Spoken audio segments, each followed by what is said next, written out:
For the Dixon Public Library, the Oral History Project. Today is July 29th, 1998. I'm talking with Sadye Peterson. My name is Paul Ferrell, and we're out here at Sadye Peterson's home, which is south of Dixon, north of Rio Vista, kind of east of Vacaville, out here in the middle of nowhere. Huh? Yes. Well, we're going to talk about Dixon, but first let's talk some family history. What do you know about your family? My family? Mm-hmm. Well, I know about my grandfather on my mother's side came from island of Bornholm, which is Danish now. My grandfather on my dad's side came from Sweden, and my grandmother on my mother's side was from Maine, and her family came over from the Mayflower. My father's mother came from Denmark, so I've been a Swede most of the time. That's kind of stupid, isn't it? And well, when did they come? Were they part of that gold rush group? yes, my grandfather on my mother's side came from one of the islands in the Caribbean where he had a plantation, and he, as I sort of remember, that he, I can't remember whether he came across the isthmus, and when he got to San Francisco he was dead broke, and there he worked on fences for the newly made mansions and stuff to fence in their property until he earned enough to come up the Sacramento River, where he landed someplace north of Sacramento, as I believe, and he did find a gold mine, which is still operating. It's not my side. My cousin's family and some other people inherited that. And my mother's sisters and brother inherited the ranch, which at one time was over 10,000 acres. It's now not that large. Parts of it have been sold. Which ranch is that? It's called the Salt Lake Ranch in Colusa County. In Colusa County. Mm-hmm. And it was paid for in 1869, so that it was not mortgaged or anything until I did it. I have a gold coin with 1869 on it that was from that era, from when he did that. And then my grandfather on my dad's side, when he was a youngster, he went on an uncle's sailing ship, which was like a freighter, I would guess, until he was ready to go to high school, and he had to stop and go to school and finish his education, and then he went back on with his uncle, and they were coming down the coast of California when the freighter hit a rock, and the uncle said, "Will, this shore is that way, you swim it, and you'll be fine." And that's what he did. By any chance did he come ashore at Santa Barbara? No, it's up farther north here someplace. Oh, I'm thinking of another. There's another. I'll have to tell you later about another family shipwreck down south. I don't think it's the same one. No, that would be a coincidence. And then my mother's mother came out to visit a brother who was in business with my grandfather, and that's where he met and married her. And then my father's mother came over from Denmark to visit, to stay with brothers that were up in the Colusa and Maxwell country. And at the time, the Sacramento River had overflowed, and they rowed her from Sacramento in a rowboat to Dunnigan. And that's where she was met and taken on up to Maxwell, where her brothers lived. And and then the rest of us followed along with that. We now have a family picnic on that side, my dad and my mother. It's 100. Next June will be our 105th year, which is gone every year. Terrific. Yeah. That's my family. So you were born in Colusa County? Yes. On that ranch there? at my grandmother and grandfather's on my dad's side home. I never knew my mother's family at all. My older brother was not quite born when my grandfather died. My grandmother died when she was quite young. But I knew my grandmother and grandfather on my dad's side. So what was now you said that was a farm, or was that a ranch? Or what would you call it? Where you grew up? Oh, I grew up at Woodland. I was born in Coosa County, and then after the first, I came down to a ranch west of Yolo, out by Stevenson's Bridge and the Flyers Club area. And then when I was in the 3rd grade, I went into school in Woodland and graduated from Woodland High School there. So when did you finally get to Dixon? Well, my brother went to Davis, which Davis at that time was a 2-year college, and there were no girls there, only the secretaries that worked there, except for the Packard twins arrived at Davis at the university. And then another distant relative from Humboldt County on my mother's side of the family arrived. And anyway, he went to Davis, and he was quite a football player and an athlete as well. And I met his fraternity brother at a dinner party one time. I didn't have a date that was invited, and he didn't have a date either. He was kind of an oddball going there.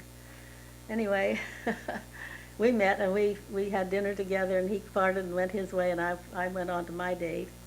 And then it was my aunts at the ranch in Coosa County were sending sheep, a carload of lambs to Omaha and to Chicago.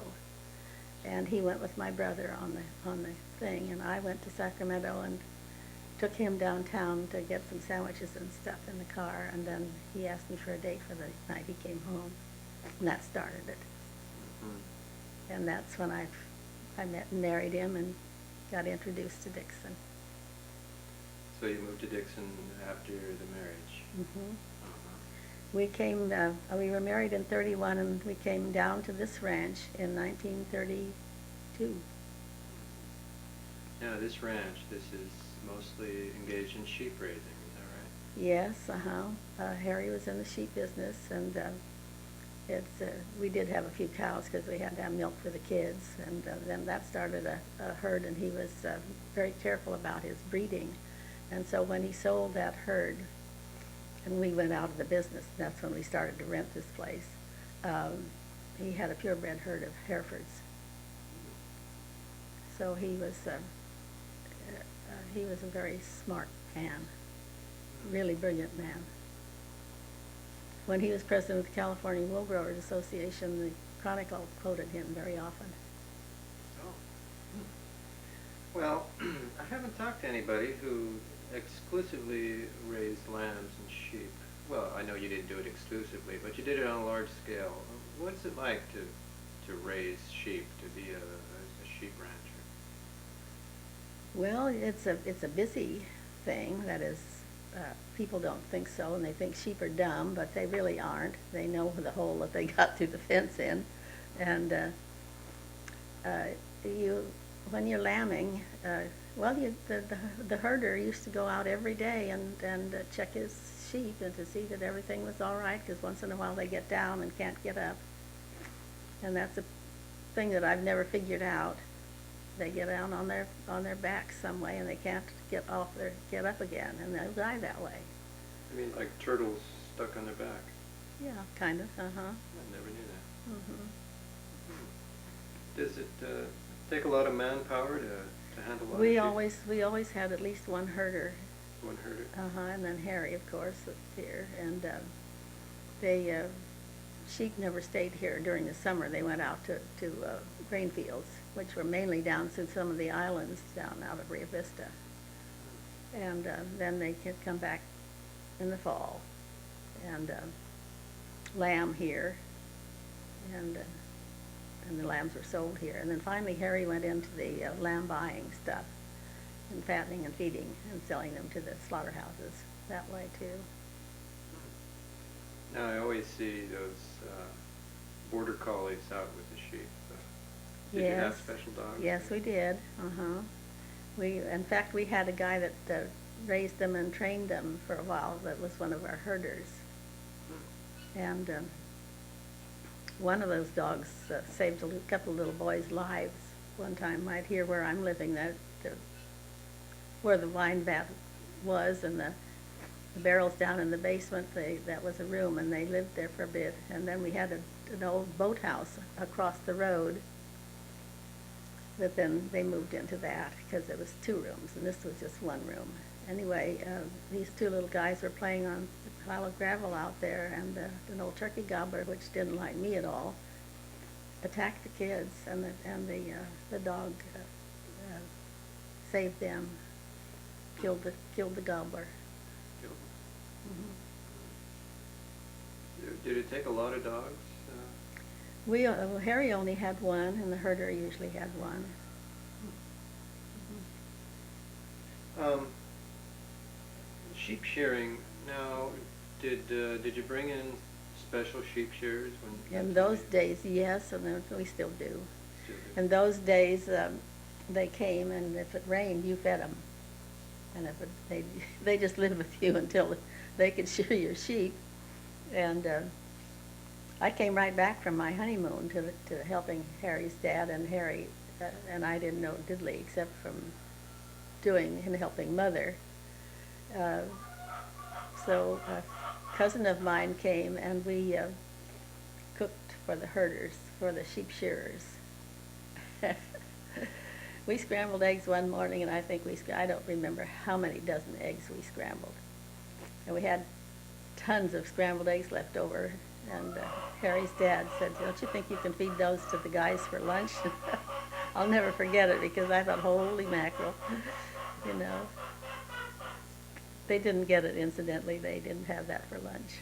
Oh, they didn't? No. What would you do with the eggs?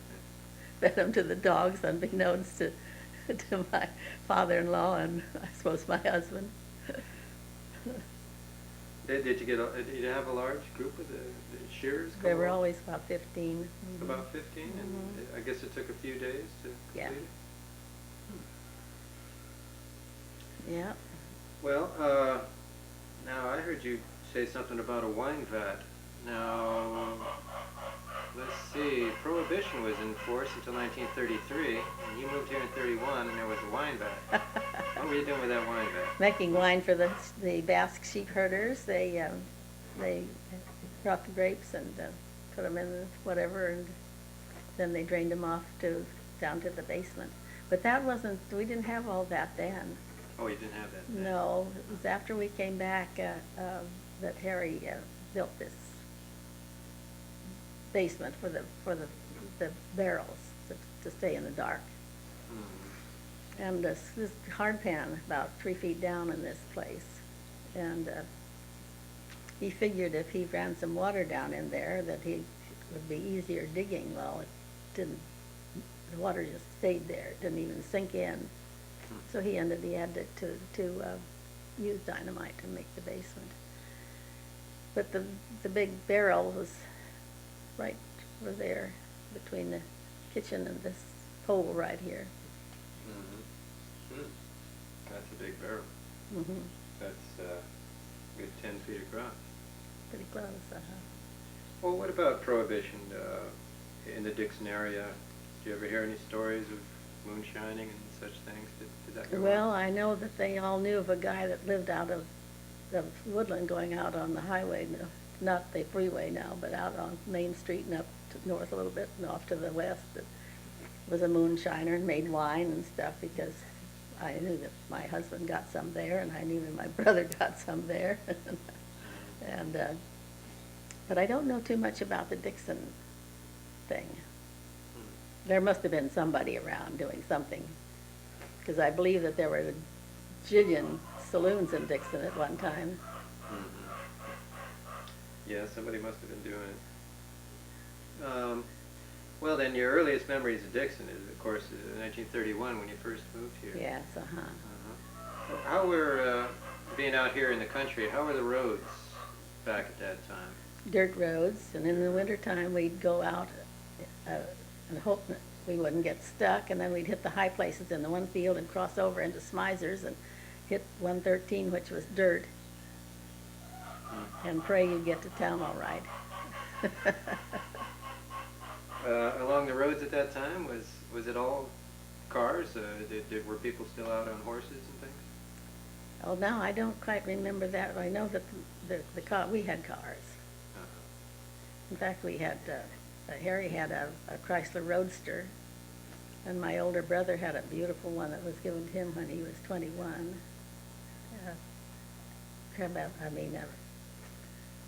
The apple red, that beautiful color that apples get. But, and not too many, you didn't meet too many people at that time. You mean you didn't meet too many people out on the road? On the road, Harry and I rode horseback up to Dixon one day, and it took us 2 hours, and led a team to bring some stuff back from the ranch up there. His dad owned a ranch right south of Dixon. Well, what about electricity out here? None. None? No telephone, no nothing. Well, you got it now. Well, when did it finally come? We had a telephone, let's see, we moved to town in 1945. We had a telephone probably towards the end of the 30s. Jim and Olive Wiggins lived over in Hastings, where the Quillos live now, and Jim owned the telephone line, and so we got on that one. We had to build from their corner to down here, which is about 4 miles, 5 miles. We maintained 19 miles of telephone line to Dixon. Now that wasn't a barbed wire fence, was it? No, telephone poles and Real on the electric poles as well. Well, without having electricity out here, what did you do for entertainment? Other people always told me about listening to Jack Benny and various things. Did you have a radio at least? We had a battery one. You had a battery radio. We had acetylene lights over in the house over there. That's a gas thing. They had a big tube or a big tank that went down, and you put this. Put the pellets in there, and you had water, right? Yes, I always maintained that if you ever did want to do a murder, that's the place to do it. Why is that? Because there wouldn't be anything left of you at all. It'd eat you up. That's a bad thing to say to some place that's going out in the public. Well, now but what else did you do for entertainment besides the radio? It must have been a thing or two. Oh yeah, we had lots of friends. We had formal dinner parties over there in that old house. They'd come in their tuxes and long dresses, and I'd do the cooking, and we'd have a lot of fun, and then we'd go putting off to Woodland, the Flyers Club, or somewhere else, Sacramento, the Hotel Senator, dinner dancing and movies and stuff. But that sounds expensive. What about the Depression? We cut back on your entertainment? we had a vegetable garden that I did mostly, and we had our own meat. By that time, of course, we had a cow and a calf or two now, we had, because the kids were born in the 30s. And so we other than for sugar and gasoline, we weren't in too bad shape. Harry did the airplane watch, and I did too. You did the what? Airplane watch. We went up to the Brown house on south of Dixon, that big old mansion, and there was a little shed out there that they put a telephone in, and that's where we'd go and watch it, and we'd call in every plane that went over your head and tell them the make and the which direction it was going. Now, what was the purpose in that? Just in case somebody decided to come into the West Coast that wasn't allowed. Oh, this, of course, during the war. Mm-hmm. Yeah, I had an uncle who guarded an oil tank farm. Oh. He's Japanese. Yeah, I understand they used sort of the grain elevator right in town there that Joe Azevedo maintained, and that was the watchtower. I think they maintained those every so often, or just every so far apart. probably all up the valley. Well, as far as going into town, I guess you'd make a shopping list and visit a few businesses. Do you remember some of the old businesses? Yes, I do. I remember going to Pardee's Market, which was, well, he had a butcher shop. And boy, was the meat ever good out of that butcher shop. He knew how to get good meat. And then, what's the name of the grocer? There's a big house just on east of Main Street on B or C. And Harry's Uncle Bert owned the dry goods store. And, of course, Dawson's was always there. Still there. They were across the street, Yeah, though. they moved across the street. Yeah.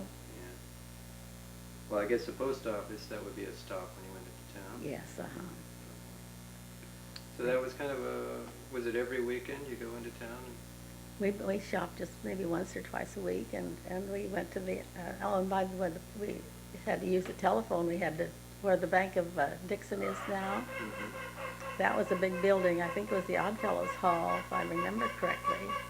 And down B Street, the telephone office was there, and Carrie Belden was a telephone operator, and she knew where to find anybody you needed to know or want to get in touch with. Mm. During World War II, a friend of mine, Bernice and Homer Brown, they're both dead now, and they had 2 kids, and Bob was in the Merchant Marine, I believe, and he was trying to get hold of his mother and dad, and Carrie sent a telephone call down to the movie house in Vacaville so that they could talk to their son who'd just come into New York.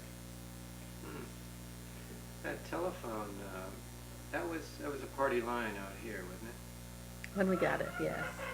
But we don't have that one now because I couldn't, after Harry died. What is that now? That's an old chicken hen out there. Now, why is it doing it there? Oh, really? Well, anyway, it's happening. I'm sorry. It's okay. Isn't that strange? Well, Well, maybe she'll stop. I hope. Anyway, when he died, I couldn't find anyone to help maintain it. And so, little by little, we just had to stop it. And then the kids next door, you met Harriet, her children came when she was separated from her husband, and they came here to live. They went to Rio Vista to school because it's closer. You go out the back way, and it's just about 9 miles instead of going around and going to 17 miles. And so it was long distance call every day and every night for kids to talk to kids. So we put in a line to Rio Vista, and that one they maintain. So that's why we're Rio Vista telephone line and not Dixon anymore. We came home from vacation one time and the telephone wasn't working. We found 200 insulators off that had been stolen off that 19-mile line. Somebody came along and stole the glass insulator. Mm-hmm. I didn't know they were worth much. I guess they would be. Mm-hmm. Well, back to town now. You mentioned some grocery stores, a dry goods store. What else did Dixon have? They had a hardware store Mm-hmm. on the corner where Dawson's is now. And then you went down the street south, and that other building where what's on that corner? Oh, Bob's is on that corner now. And then there was a house next to that where Jay's is. And the Winns owned that house. No, Wynn? Yeah, I don't know. I'm wrong, I think. And then the community church was next, and then the house on the corner was belonged to the dentist. Yeah, but I know the kids used to call the man that owned the house there Speed, because from the way he drove around town. Well, you mentioned the dentist. What about the doctors? Dr. Stolley was the doctor in town, and Dr. Parsons also. Good doctor. Dr. Stolley built or I don't know if he built it or not, but he lived in the house that's just behind the old post office. And so you went there. He was our doctor for a while till he died. And then when we moved to town, we moved across the street from Dr. Parsons. And when he died, she left town, and the Berries live in it now.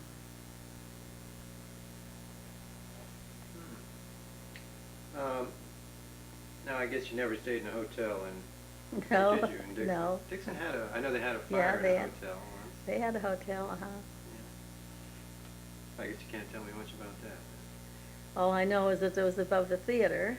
Of course, the theater worked, and Oh, what about the theater? I guess that's a pretty popular place to go to. yes, it was. They don't have a theater today?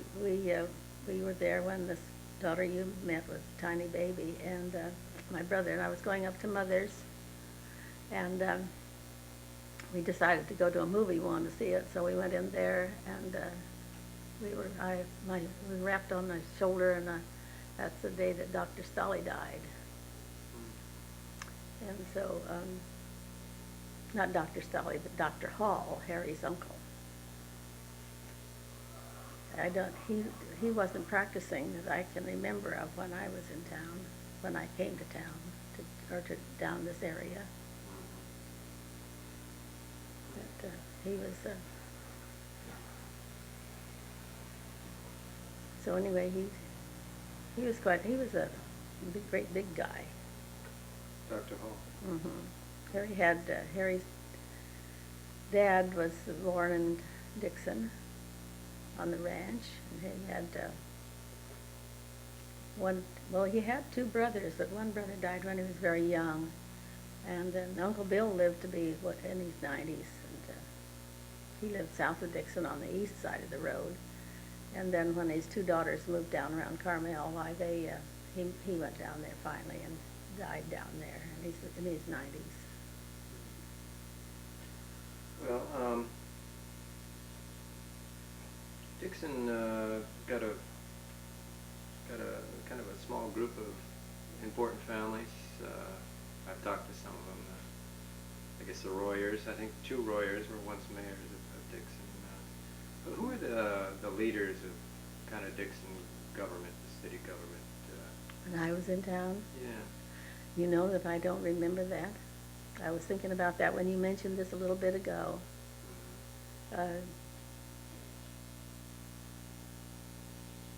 Jim Kilkenny was my husband's brother-in-law. He was married to Harry's oldest sister, Claire.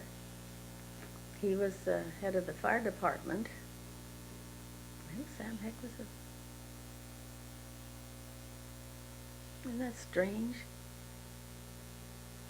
I don't know if it was, I don't know. I better not guess. Yeah, I guess it wouldn't affect you too much, yeah. Well, I guess it would. You're part of Dixon even though you're out of town. Hans Royer was in the insurance business. That was Otto's brother. Otto was Otto the youngest one? Otto was the youngest boy. Uh-huh. That's right. 4 brothers. Yeah. Well, now you were into ranching. Some of your neighbors, I guess, out here, there's other ways to make a living. There's dairies, and then there's farming.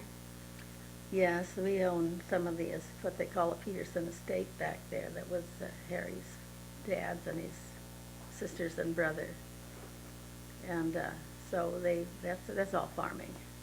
Mm-hmm. Not very much of it's pasture land. Where we live is all pasture land. We do have what they call irrigated pasture, that is the green kind of ladino clover and that sort of stuff.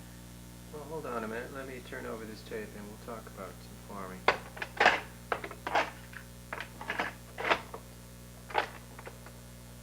There we go. I got the tape flipped over.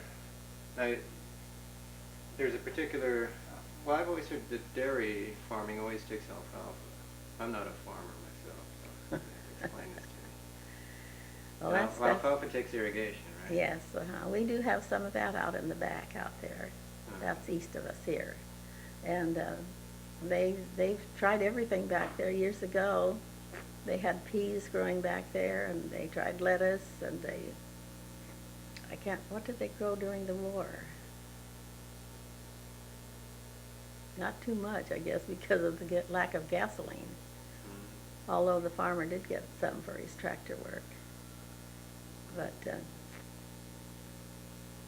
and now there's corn and mainly safflower and alfalfa. Yeah, that's what I saw driving out here. We had lots of alfalfa. Years ago, we had some way back out in there. We had two teams of horses, two big blacks and two small blacks, and they did all the work. And then, of course, he advanced into tractor work, and now we don't have anything. No, you don't have anything. No horses, no. Well, living out here, whether you're a rancher or a farmer or a dairy farmer, weather is awfully important. The amount of rain you